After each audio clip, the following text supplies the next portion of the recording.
Hey guys, and welcome to Wrestling Days! Thought I might just mix up the intro a little bit this week. So NXT, it was a good show. Lots of wrestling, lots of action. The first match in particular, American Alpha going up against Blake and Murphy.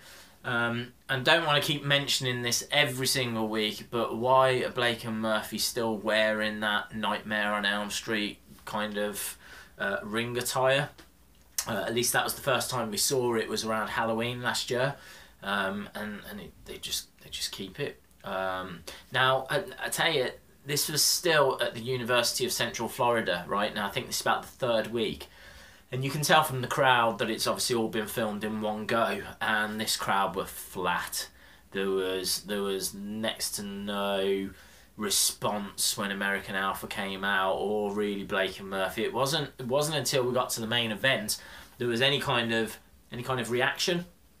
NXT need to look at this, how they're recording in blocks, because it means that you see the same superstars a couple of times, and by the second time you're seeing them, you're not going to respond as well as the first, but it really does hurt the product.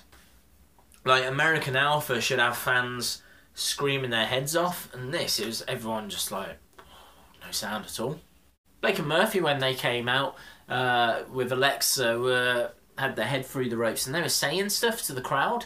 Couldn't make out what it was, but I heard some like, "We're the best," and just rubbish like that.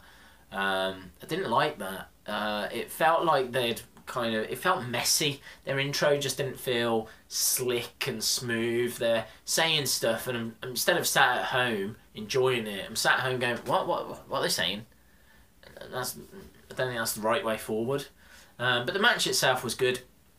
Flying head scissors, a really smart moment from Gable. I really like the Jason Jordan double suplex at the end. He grabs hold of one of them and does a suplex, and then I can't remember if it was Blake or Murphy that came off the top rope, but as they're coming down, he grabs them, goes straight into a suplex as well. It was really, really cool. Quite a lengthy match as well as an opener, but American Alpha can definitely work. Blake and Murphy aren't too bad. So yeah, all round pretty decent start. Next we heard from William Regal, and he tells us that a new talent will join next week. I don't know if this is going to be Nakamura. I've not heard as to who this new talent is. You would think Nakamura, but I don't know. Are they really going to do it this way? They're just going to bring him out next week? I saw actually the contracts were only signed the other day, so I don't know. Could be though. Also announced was Sami Zayn versus Samoa Joe would be 2 out of 3 falls. Now, I don't really understand this, to tell the truth. I understand they need to do something, but what's stopping Sami Zayn getting the first, Samoa Joe getting the second, and the third being a draw again, and then we're still none the wiser? Surely a ladder match would make more sense, because only one person can retain the briefcase. So I don't know. We'll have to see what comes of it, but it'll be 2 out of 3 falls. It'll be a great match, don't get me wrong. I hope they don't do a screwy finish on this one though. There's been too many now. We've had the first one where it's the triple threat, and then both guys had Baron Corbin in a submission move, and then last week we had the double pin. I really hope they don't screw up the 2 out of 3 falls. Next we saw an Elias Sampson promo, and as I was watching it I was thinking, has someone made an admin error? Has someone paid this guy more than what they wanted to pay him? Because even the promo footage they put together, they could not find any decent spots or anything of worth to really showcase this guy off. I think there was a nice looking drop kick, there was an elbow to the head, I think I saw a kick or something. It was rubbish. I did not watch that promo and think, yes, that is a megastar. That is someone that I can't wait to see. This is just bottom of the card talent being promoted as if he's going to be the next champion. I can't get my head around it. Unless someone's accidentally put an extra 0 by mistake on his pay packet and now they're going to have to milk him for everything they can. I do not understand what they're doing with Elias Sampson. He's dead weight. The guy has had several matches now and done nothing. I don't get it. I don't get it. Next we had Apollo Crews against Christopher Gerard. Decent match. Christopher Gerard got some good offence in. It was never going to be a surprise that Apollo Crews was going to win. And I'm not sure what they do with Apollo Crews now. Because he needs a feud. He needs a feud that he can really get his teeth into. He didn't win the Baron Corbin feud. And he's lost recently to Finn Balor, which is no real shame on that. But he's got to do something. He's got to pick up a win somewhere. He needs to win a feud or achieve something. So not getting worried, but they need to make sure they're booking Apollo the right way from here. Christopher Gerard, I think he just needs a few more months of what he just did, which is good matches, show some decent offense, few good spots, and yeah, it would be interesting to see where he goes. Tommaso Ciampa versus Bull Dempsey, and my heart broke when this match came on because Bull's obviously been released, so I'm guessing this is the last time we see Bull. But it was a real shame because it showed how much he'd progressed. There was a couple of spots in this match that just showed that he was trying stuff and he was really making the most of what he'd been given.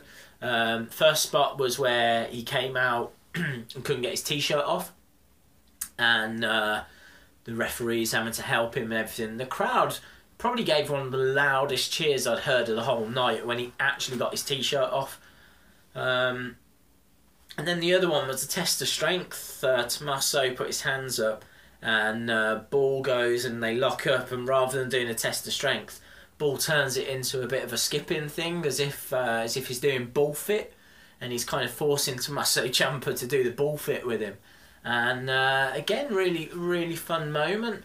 That Bull Dempsey character could have been a credible entertainment character, a bit of light relief from all the serious action that's going on. And I seriously think they've ballsed up by letting him go. And I really hope soon enough he comes back, because it just looked as if he was starting to find his feet with this character. Main event time, and always enjoyable to see Eva Marie. It's not. Nia Jax is a monster, and Bayley and Carmella, you know, obviously are good friends, and that came across. Decent match, not really a great deal of note. Eva Marie picks up the victory. I think the right team won. I think it should have been Nia and Eva Marie, because Bayley and Carmella don't need the win, but Nia and Eva Marie can do something with a victory here. Yeah, I mean, there weren't really that many spots. To tell the truth, the spot I remember the most is Carmella doing a really good moonwalk and then Bayley doing a horrific one straight after. So I think if I was to name this video anything, it would be Bayley Can't Moonwalk. But she still put on a decent performance. She's always a ring general, Bayley.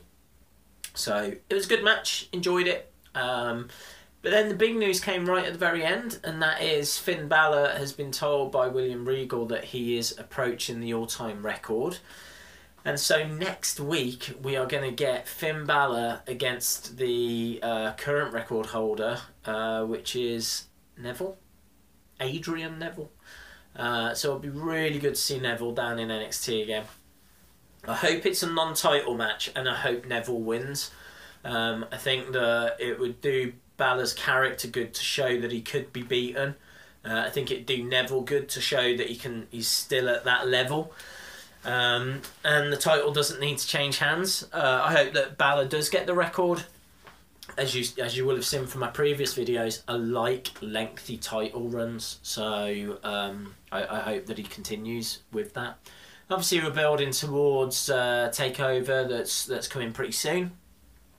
My guess is that Samoa Joe is going to win next week, and that will set up Joe against Balor. I'm not sure if Joe gets the title at that point. I honestly don't know. I don't know. But I think it's going to be Sami Zayn against Nakamura, is the rumours anyway.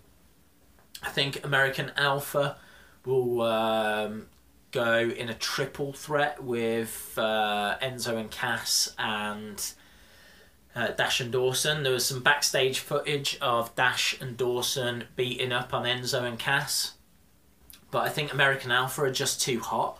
And so I could see that becoming a triple threat tag match for the titles. Divas wise, not sure. I'm not sure who Bayley goes up against. I think that was it. So thanks a lot for watching. Don't forget you can follow me on Twitter at Wrestling Days UK. Thought I'd try that as well. And I'll see you again next time. Thanks for watching.